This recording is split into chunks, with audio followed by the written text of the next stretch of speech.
এটি হল অ্যাটাক হেলিকপ্টারগুলির মধ্যে সেরা অ্যাপাচি। এর নির্মাণ কৌশল পঞ্চম প্রজন্মের ফাইটার জেটের মতোই কঠিন। এটি একসময় 1:37 এর ভয়াবহ যুদ্ধক্ষতির অনুপাতের সাথে উপসাগরীয় যুদ্ধের ময়দান কাঁপিয়ে দিয়েছিল। ট্যাঙ্ক বিধ্বংসী হিসেবে এর নাম একেবারে সার্থক। আসুন আমরা এর ভেতরের গঠন বিশ্লেষণ করে এর ডিজাইনের রহস্য উদ্ঘাটন করি। অ্যাপাচি হেলিকপ্টারে দুটি আলাদা ককপিট রয়েছে। অস্ত্রচালক সামনে বসেন।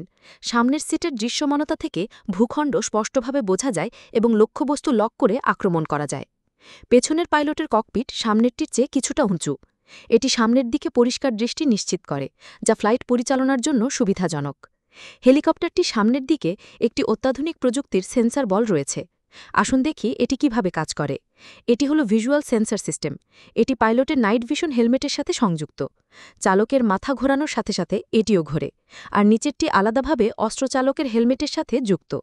এটি তাকে থার্মাল ইমেজিং, নাইট ভিশন এবং লক্ষ্য স্থির করার সুবিধা দেয়। পাশের এই অপটিক্যাল ইউনিটটি দিনের বেলার জন্য।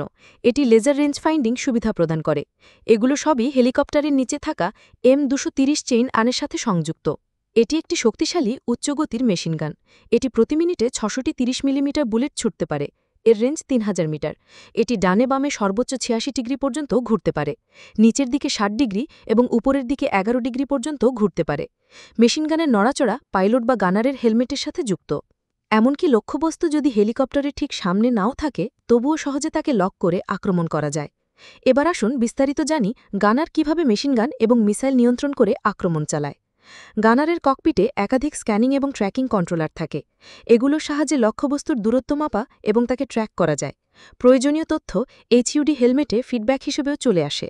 লক্ষ্যবস্তু লক হয়ে গেলে গানার বাম দিকে ট্রিগার চাপেন, আর সঙ্গে সঙ্গে চেইন গান ফায়ারিং শুরু করে। এই শক্তিশালী অস্ত্র 1500 মিটারের মধ্যে থাকা হালকা সাজোয়াজানকে সরাসরি ধ্বংস করতে পারে বা তার যুদ্ধ করার ক্ষমতাকে কেড়ে নিতে পারে। শুধুমাত্র এই উন্নত অস্ত্র ব্যবস্থার মাধ্যমেই দৃশ্যমান সীমার মধ্যে থাকা সমস্ত লক্ষ্যবস্তুতে সহজেই আক্রমণ করা যায়। কিন্তু 15 কিলোমিটারের বেশি দূরের লক্ষ্যবস্তুর জন্য এটি কিভাবে কাজ করে চলুন দেখি। দূরের লক্ষ্যবস্তু খুঁজে বের করতে ও লক করতে হেলিকপ্টারের ওপরে একটি লংবো ফায়ার কন্ট্রোল রাডার লাগানো আছে। এটি একটি 35 গিগাহার্টজের স্ক্যানিং রাডার, যা একটি মাশরুমের মতো দেখতে যন্ত্রের মধ্যে বসানো আছে। এটি HUD হেড ডিসপ্লে এবং ককপিটের ভেতরের কন্ট্রোল সিস্টেমের সাথে মিলে কাজ করে। এটি যুদ্ধক্ষেত্রে থাকা সৈনিকদের দ্রুত বিভিন্ন যুদ্ধের তথ্য বিশ্লেষণ করতে এবং সিদ্ধান্ত নেওয়ার ক্ষমতা বাড়াতে সাহায্য করে। আসুন এর একটি যুদ্ধের পরিস্থিতি কল্পনা করি। অ্যাপাচি জঙ্গল বা পাহাড়ের পেছন থেকে দ্রুত বেরিয়ে আসতে পারে। রাডার ব্যবহার করে পুরো যুদ্ধক্ষেত্র স্ক্যান করে। স্ক্যান শেষ হলেই আবার আড়ালে লুকিয়ে পড়তে পারে। এটি প্রায় 300টি সম্ভাব্য লক্ষ্যবস্তু শনাক্ত ও ট্র্যাক করতে পারে এবং তারপর হেলফায়ার মিসাইল ছুটতে পারে। এই রাডার গাইডেড মিসাইল লক্ষ্যবস্তুর গতিবিধি ট্র্যাক করে নিজের উড়ানের পথ পরিবর্তন করতে পারে এবং নির্ভুলভাবে লক্ষ্যে আঘাত হানতে পারে। মিসাইল ছোড়ার পর অ্যাপাচি আবার দ্রুত পাহাড় বা টিলার আড়ালে লুকিয়ে পড়তে পারে এবং মিসাইলটি নিজে থেকেই লক্ষ্যবস্তুকে খুঁজে বের করে ধ্বংস করে দেয়। এই কৌশলের ফলে অ্যাপাচিকে শত্রুর অস্ত্রের সামনে খুব কম সময়ের জন্য আসতে হয়। এই রাডার এবং অস্ত্র ব্যবস্থা অ্যাপাচিকে যুদ্ধক্ষেত্রে প্রথম আঘাত হানার ক্ষমতা দেয়। অ্যাপাচি 16টি হেলফায়ার মিসাইল বহন করতে পারে, যা দুই পাশের 4টি লঞ্চারের মধ্যে ভাগ করা থাকে। এছাড়াও মিশনের প্রয়োজন অনুযায়ী 2টি হেলফায়ার মিসাইলে লঞ্চার খুলে হাইড্রা রকেট পড লাগানো যেতে পারে। এই আনগাইডেড রকেটগুলোর নির্ভুলতা কিছুটা কম, কিন্তু এগুলো একসাথে বিশাল এলাকা জুড়ে আক্রমণ করতে পারে।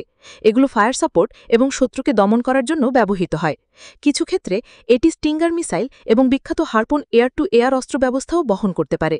এগুলো শত্রুর আকাশপথে থাকা লক্ষ্যবস্তুর মোকাবিলা করার জন্য ব্যবহৃত হয়। সবশেষে আগে উল্লেখিত 30 মিলিমিটার চেইন গান রয়েছে, যাতে 1200 রাউন্ড গুলি ভরা যায়। এই শক্তিশালী অস্ত্রগুলো উন্নত ইলেকট্রনিক সরঞ্জাম এবং সেন্সরের সাথে মিলিত হয়ে অ্যাপাচিকে বিভিন্ন জটিল যুদ্ধ পরিস্থিতিতে একটি স্থিতিশীল সুবিধা প্রদান করে। ভিডিওটি ভালো লাগলে কমেন্ট সেকশনে 606 লিখুন। এটাই আমাদের জন্য সবচেয়ে বড় অনুপ্রেরণা।